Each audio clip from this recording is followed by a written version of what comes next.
Voting is a process in which the citizens of a country or state choose who they want in power. Youths are often referred to as the leaders of tomorrow. So if the so-called leaders of tomorrow are not involved in the decision-making process of our nation, what is the future of our democracy?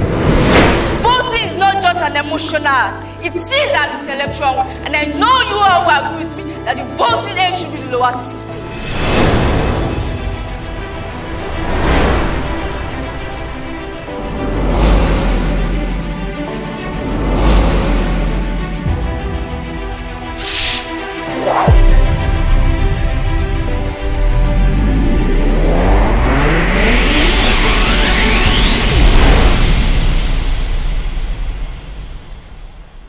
Good afternoon, everyone. Good afternoon, everyone. You are welcome to this Edu TV Nigeria debate. And we are in Kings and Queens Academy of Fatedo, Oshogbo, Nigeria.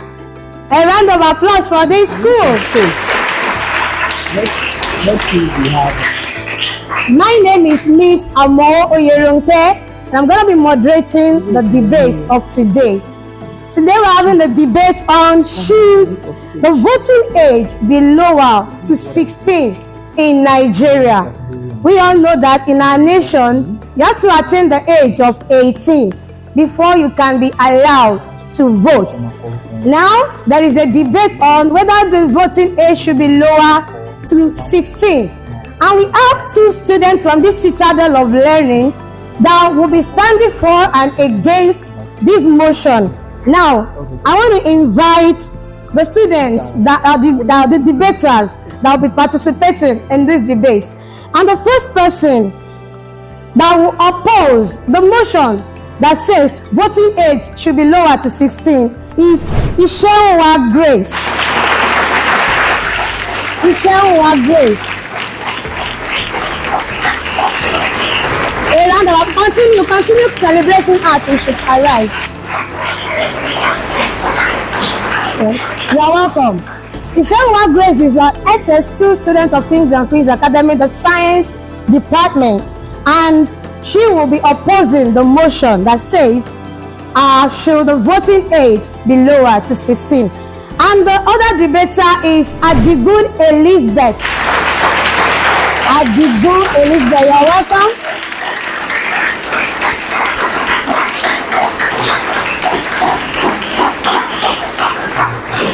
And come to my right hand side here. You are welcome. Thank you. Adigun Elizabeth is an SS3 student of this academy, and she will be supporting the motion that the voting age should be lowered to 16. I welcome my judges. You are well done, sir. You are well done, ma. Okay. As we go into the debate, I have to tell you some things that you need to take into consideration. Okay, you can have your seat. Thank you. All right. Each speaker will have 5 minutes to present your points, whatever you have to say. For the first round, you have 5 minutes each to speak.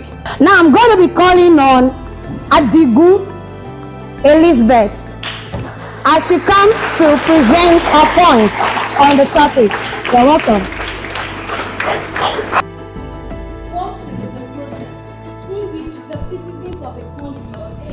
Choose who they want in power. Youths are often referred to as the leaders of tomorrow. So if the so-called leaders of tomorrow are not involved in the decision-making process of our nation, what is the future of our democracy? Good day, the chairman, the panel of judges, the timekeeper, my co-debater, ladies and gentlemen. My name is Elizabeth Adigun, and I'm here to speak in favor of the motion, which states should the voting age be lowered to 16. To start with, in psychology, starting from the age of 12 and above, a child has a complete understanding of his or her own actions. And at the age of 16, a youth can make decisions even without disclosing them to their parents, guardians, or even friends. Secondly, we need to understand the fact that age is just the number. And it should not be considered in voting and other decision-making process of our nation.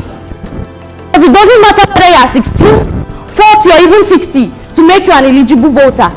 But being a voter should be majorly based on exercising your civic duty. Thirdly, we need to all come to the realization that young brains are optimized for making various decisions in which voting is part.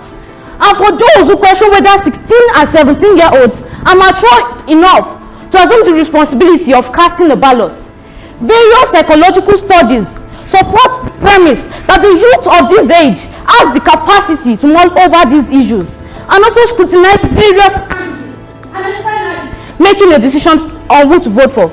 And they can perform these actions as well as the adults do.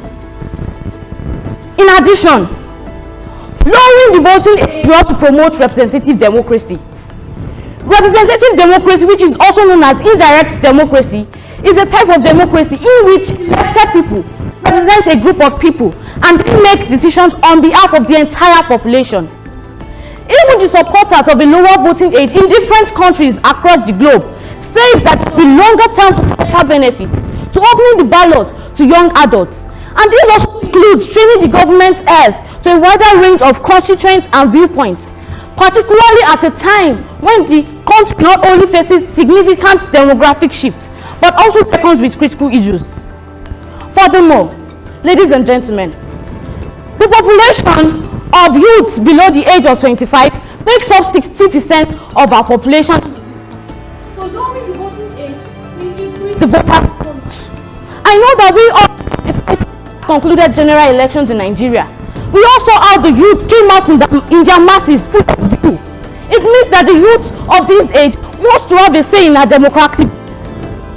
Many countries that have lowered the voting age have experienced massive voter turnout. The most prominent country with this practice is Austria. Beyond Austria, a handful of other democratic nations such as Brazil and Argentina has lowered the voting age for more than 3 decades, and they have experienced massive voter turnouts. Also, lowering the voting age will help to promote the country's economy. In Brazil and Argentina and Austria, 16-year-olds can work, they can drive, they can own business organizations, they can own property such as houses, and most of all, they can vote. Being able to work means you will be able to pay taxes, and this in turn the country's economy. Finally, I know that with all the points I've stated, you all will agree with me that the voting age should be lowered to 16. Thank you.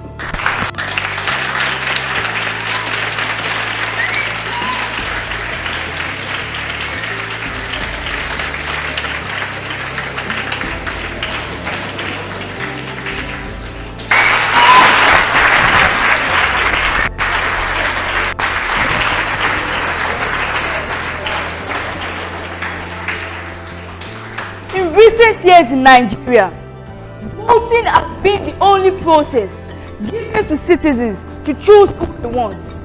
We have also seen how elections have been manipulated in favor of a politician over another. Adults who vote do not see their vote count as the one candidate is being declared winner of the election. Permit honor to whom honor is due. Good day, the chairman, panel of judges, accurate timekeeper, my co-debaters, ladies and gentlemen. What is voting? Voting is the action or process of indicating choice, opinions of who we want in power. Reasons why we vote. 1. Not voting means giving up your voice. 2. Voting is not just a civic duty. It's a right and a privilege that must be exercised. Socially, a youth of age 16 will not know who to vote for or against, since it doesn't feel the impact of government. He will never feel the impact of government because he's still under the nurture of his parents. This is the question to ask. How can a person who doesn't feel the impact of government vote? Also, a 16-year-old youth isn't well informed enough to take decisions that affect the rest of the country. I'm fully aware that some 16-year-old youth are well informed enough, but average of 16-year-old youth isn't. His peers can influence him into voting for a wrong candidate because it's not politically mature. And being politically mature is to be capable of self-government for a candidate. In addition, you can say that they were smart and logical youths, but their minds are still developing because research has shown that a person doesn't reach full maturity until the age of 25 years.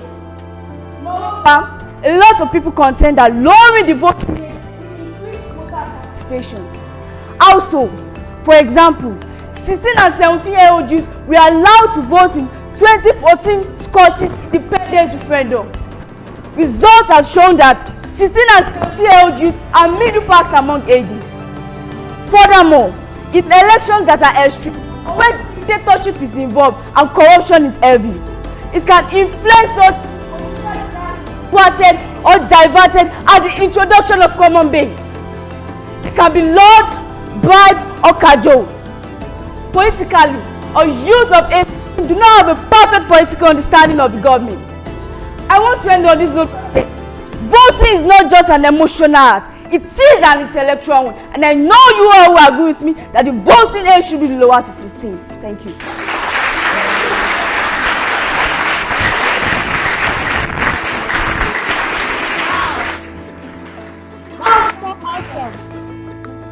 That was so awesome.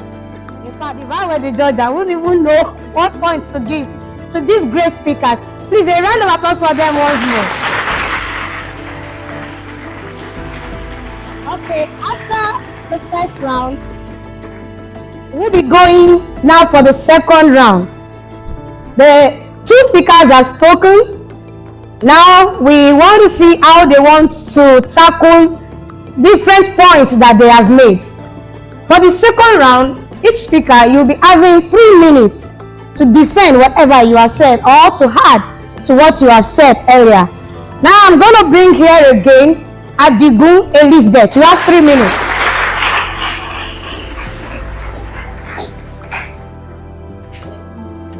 As a rebuter to what my co-debater As said, on being bribed, cajoled, or lured to vote for a particular candidate. Well, I know that the audience and the judges will agree with me if I say that this is totally not true. Different researches and studies have shown that 98% of the people that has been bribed during various elections in Nigeria are adults. So what is the point? What are we saying? Secondly, my co-debater also made mention of not having enough information about politics. Well, the youth of nowadays are even more informed than some so-called adults. The youth of nowadays has access to some information through social media, and even some non-governmental organizations distribute and share different informations to different adults in different parts of the country. Thirdly, she also made mention of being influenced by the parents, guardians, or even friends. Well, the youth of this country are strong-minded, we are strong-willed, we are determined, and so we do not need our parents to tell us what we want. We do not need them to tell us what we want to do. Lastly, she made mention of being of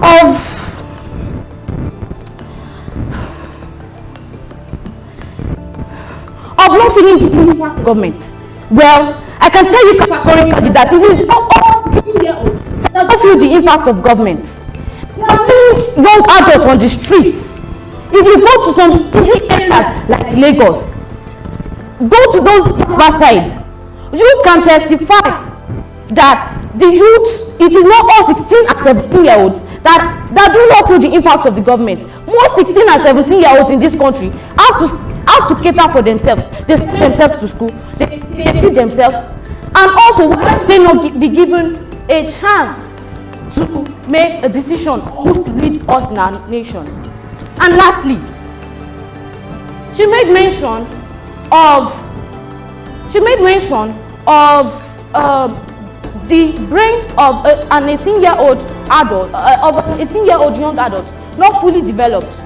Well, I can tell you categorically that a teenager is a young adult starting from the age of 13 to 19. And there's a question we need to ask ourselves, that since we know 18-year-olds do not have the ability to think very well. Why can't we give 16-year-old a chance too? 18-year-old claimed, according to I'm quoting her, she claimed that 18-year-olds' brains are not fully developed. So what is the point? Why are we not giving the 16-year-olds a chance? I'd like to end my proposal on this note. Change is constant. We need to adopt change, not to remain stagnant in our development. Thank you.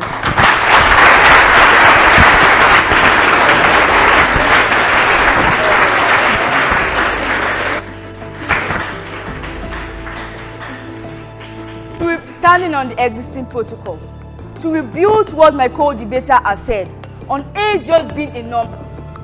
I know you all and the judges who are that age is not just a number, because with age comes experience. And the older we are, the more experienced we become. With age comes memories. With age comes confidence. And there's a saying which says experience is the best teacher. There's a difference between your chronological age and the number of years you have been alive. Secondly, she made mention of taking decisions without disclosing it to your parents. There's a popular saying that there's safety in much counseling. And we all need to understand that youths of now are not the same. Their minds are still developing because they are not yet matured enough to take decisions that affect their life.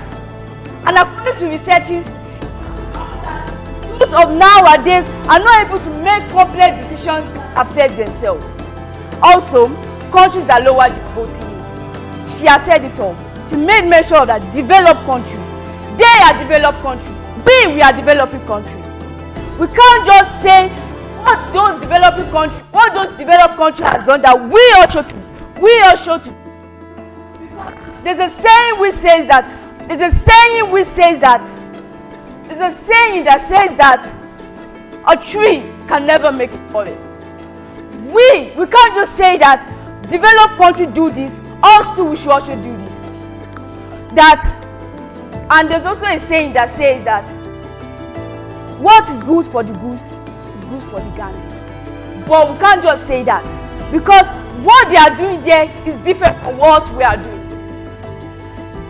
What they are doing there is different from what we are doing.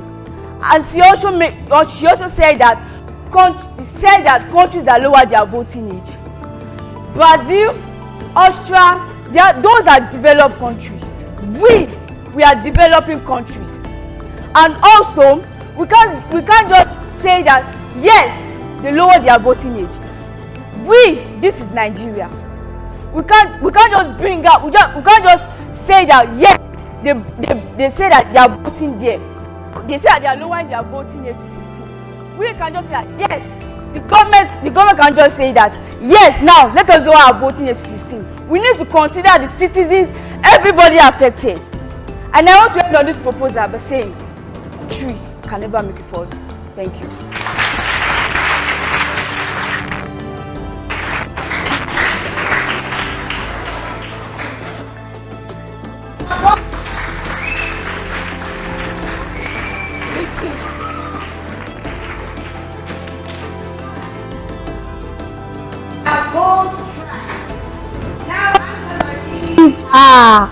Everything into the hands of the judges to make us understand from their points whether it is good to lower the voting age or it is not. The judges, over to you, sir. Over to you, ma'am. Okay. Great one. My name is Popola Demola. So I will be checking you on the points you make, and the kind of information you have dished out to us this afternoon. And again, I will check your tenses. I will check your introductory aspects too. So, Adigun Elizabeth, well done. From my hand here, the points you gave, they were critical enough. I would say the whole point, I gave you 5 for the whole points you gave. Are you getting me? And for your tenses, I gave you 6 for that. That was good. And your introduction at the beginning, I give you 3. I give you 3 for that. So I don't know your name. I missed that. Or did she, you were not able to do that. So for that, I'll be reducing your point. She did? She mentioned her name, right? Oh, sorry, then let me just remove that. I missed that part. Okay, so your point, I'll give you, the point you made, I'll give you 6 for that. Your tenses, I'll give you 5. And your introduction, I'll give you 3.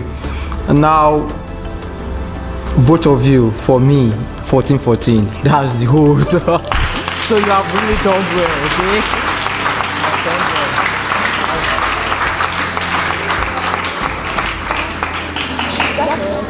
No, individual. That's just for points and things. For me, Grace and Elizabeth, you tried. Clap for them once again. From my own side here, at the good Elizabeth, you have confidence, you have courage, you are not fear. That's very good of you. So for that, I'm giving you 8 points, 8 marks for the confidence. Then I Elizabeth, for the use of stage, yes, you are excellent. You make use of the stage very well. I'll give you 6 marks for that. And for the second, for the Grace, Ishenwa Grace, you tried. For the confidence, I'll give you 7 marks. Then you make use of the stage very well. For that, I'll give you 6 marks.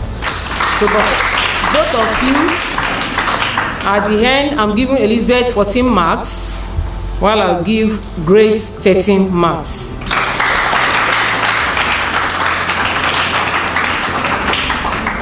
Well, from my own hand here, Badmus Oluwashikemi, you all tried very well. Please let's jam our hands together. We are great leaders of tomorrow, and I'll be judging you based on the use of stage and eloquency.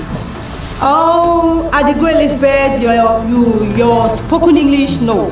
Let's jam our hands together. You did very well.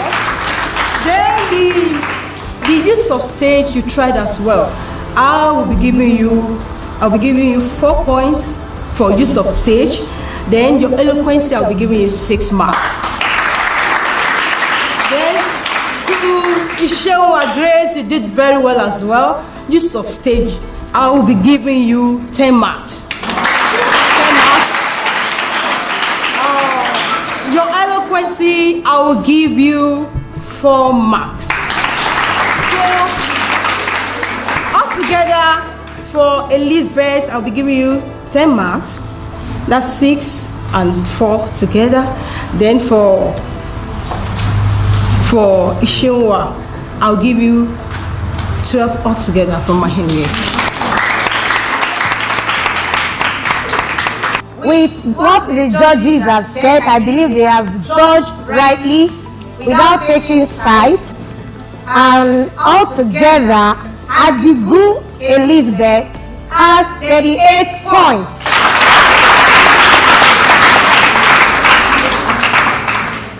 And Ishenwa Grace, wow, has 39 points.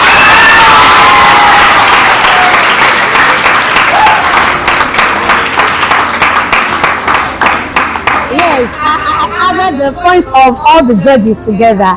And Ishenwa is having 39 while Adigu is having 38. I want to appreciate the 2 speakers. You have really done well. Thank you. And I appreciate the judges. Thank you for your time, for your patience, and for your fair judgment. Edu TV Nigeria, I want to appreciate you so much for bringing this to Kings and Queens Academy. The CEO, Mr. Femi Oluwaleyimi, once again. We say thank you, we appreciate you. And Mr. Debisi Opeyemi, thank you so much on behalf of the school, Kings and Queens Academy. We appreciate you. Thank you.